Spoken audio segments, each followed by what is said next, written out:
Hello everyone, ito po ang inyong likod na si Sergeant Hunter at atin pong muling ipagpapatuloy ang ating ginagawa. Kaya ayan, atin na po siyang ikinakabit at para at least makita natin kung okay na siya at sana ay okay na siya. Kasi yung una natin pagpandar ay medyo maano yung kanyang makina.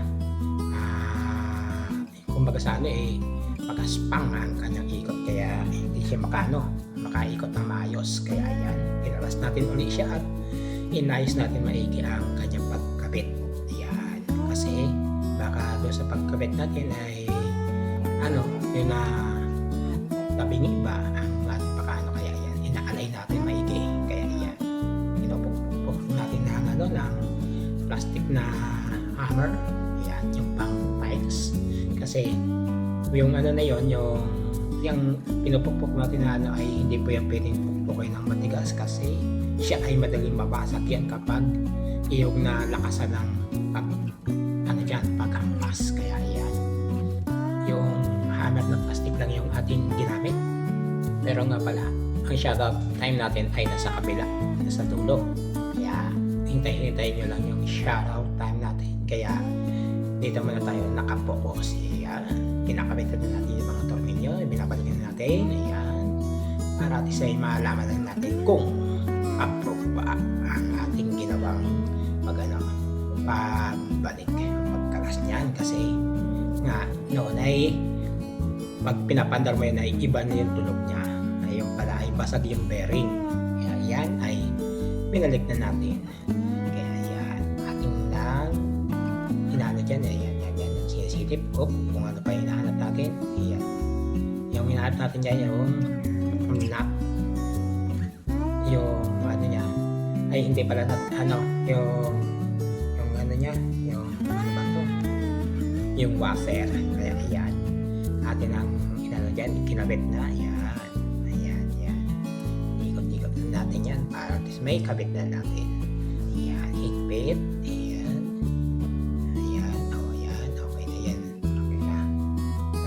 Ano ko dyan ay okay na siya dahil medyo malambot na siya.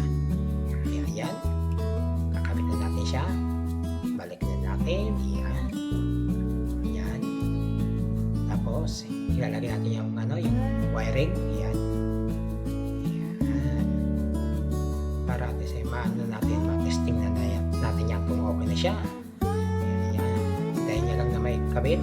Ayan, at ilalagay natin niya sa mga sa may lagayan ng mga kasi meron niyang mga yung parang katulad sa na lagayan talaga para hindi sila na kung saan. Ayan, kinakabit na at yung ground. Ayan, so yan, at papandar natin yan at yan, hindi mo natin ilalagay yung inayos mo natin yung hindi mo natin ilagay mo. Ayan. Ayun. Okay na siya. Ayan. Okay. Ayan. Matinig na yung kanyang andar kasi nga ay naayos natin na maayos na. Kaya siguro sa alignment ng ang ating diferensya. Kaya yung kaganinang natin, yung first attempt natin ay siya, yun na hindi maganda yung kanyang takbo kasi makunat nga, siya. Kaya iyan, kakabit na natin siya, yung mga lock niya, tapos yung kanyang talim ay kakabit na natin dyan para at least malaman na ang talaga. Kasi matinig na nga yung kanyang takbo, hindi na katulad ng una ay siya, yung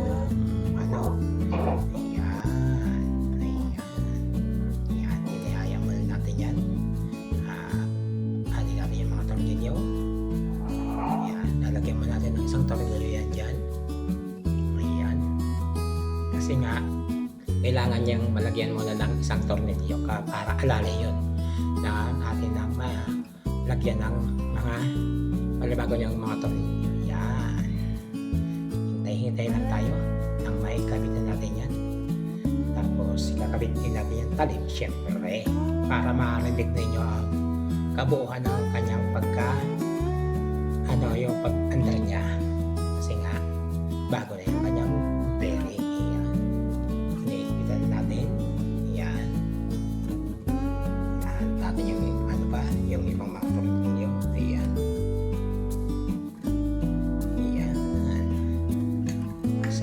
tayo dyan. Kasi yun lang ang diferensya dyan eh, yung bearing. Nabigalan natin kaya yan. Oops. Hintay-hintay lang tayo. Dahil kasi, alalay kasi yung kamay ko dyan sa makina, baka bumagsak kasi. Kaya, dahan-dahan lang tayo dyan sa paglagay. Yan, yan na. Yung ikatatlo na yan. Hinihigpitan natin na ikatatlo. Yan. Yan. Kasi tatlo lang yung kanyang nagayan na bearing. Ay, na tornilyo, kaya yan. Hinihigpitan natin yan. Tapos, lalagyan natin yan ng yan. Yun. Yan yung pala. Yan.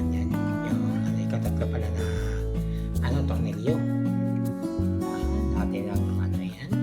Higpitan yan. Para kasi natin, testing na natin yan. Kasi nga, ito ay ma-fix na natin at magamit na natin. Yan. Ilalagay natin yung blower niya. Yan ang pinaka-blower nun ng makina para at least yung kanyang makina ay hindi mag-overheat. Yan. Inikot-ikot pa natin. Ayan. Ayan. Ang lambot. Lambot na. Ayan. Yan po yung talim. Ayan. Ayan. Yan yung talim. Ayan. At lalagyan natin ng tornilyo. Ayan. Laki na tornilyo, no? Pero hindi po. Dahil yun po ay yung ulo niya ay plastic lang. Kaya, yan. Higpitan natin yan na malaking plies.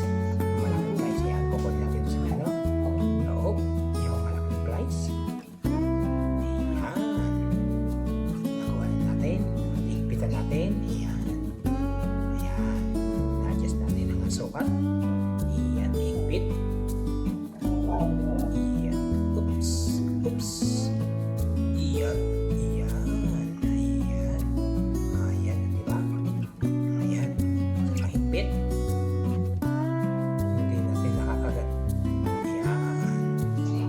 Okay na. Hindi nakakagat masyado kasi ng plies eh. Kaya yan. Yan. Papaanda rin na natin bago natin ikabit yung sa ibabaw. Yan. Pero, syempre, testing na eh. Ayan. Ayan. Sa iba. Sorry. Oops. O, diba? Naano na natin. Ayan. Kaya magagamit na natin siya sa pagka-grass cutter natin ulit. Ayan. Sinusubukan natin yan. So, ayan. Ayusin mo natin yung handle.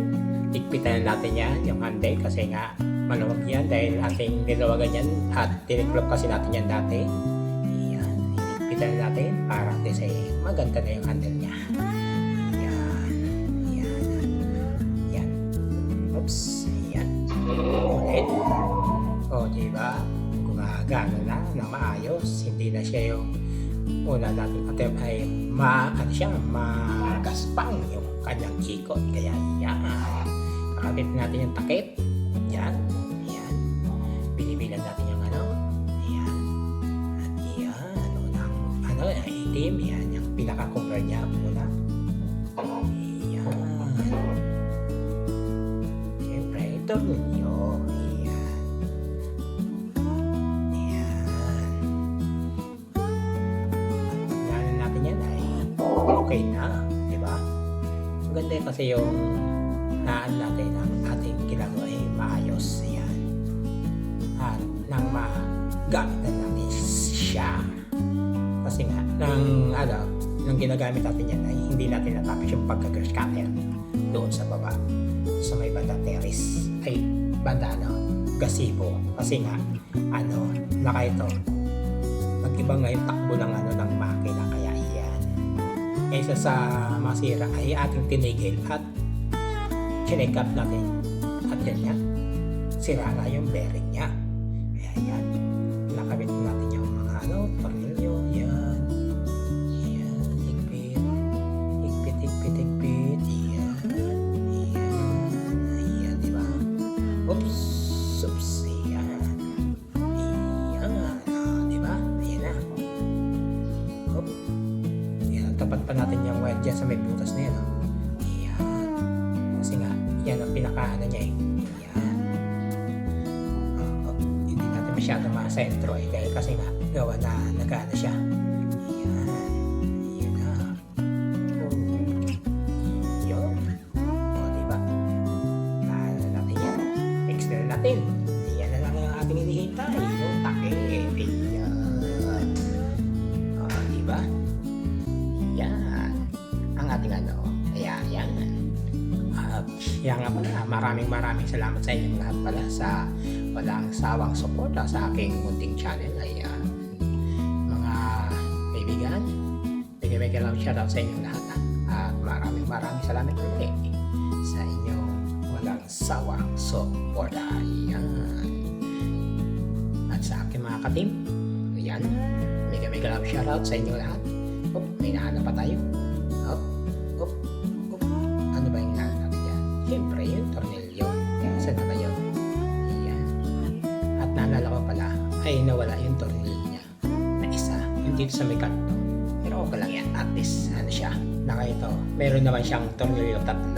O, papaandar ulit natin yan. Siyempre, baka naman malikmata lang tayo eh. Yan. Diba? At okay na siya. Yan. At tinatanggalin yung ano.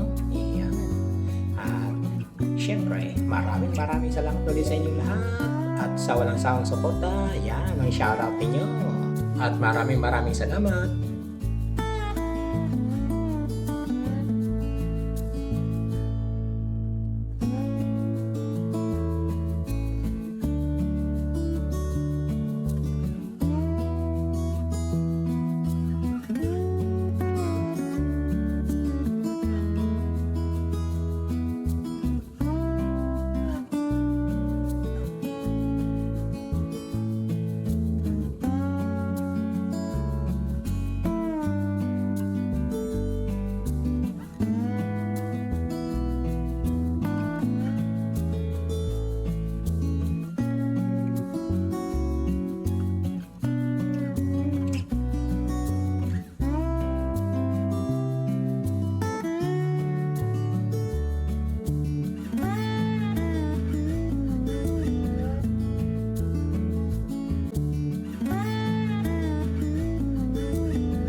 At ayan, maraming salamat ulit. Bye-bye!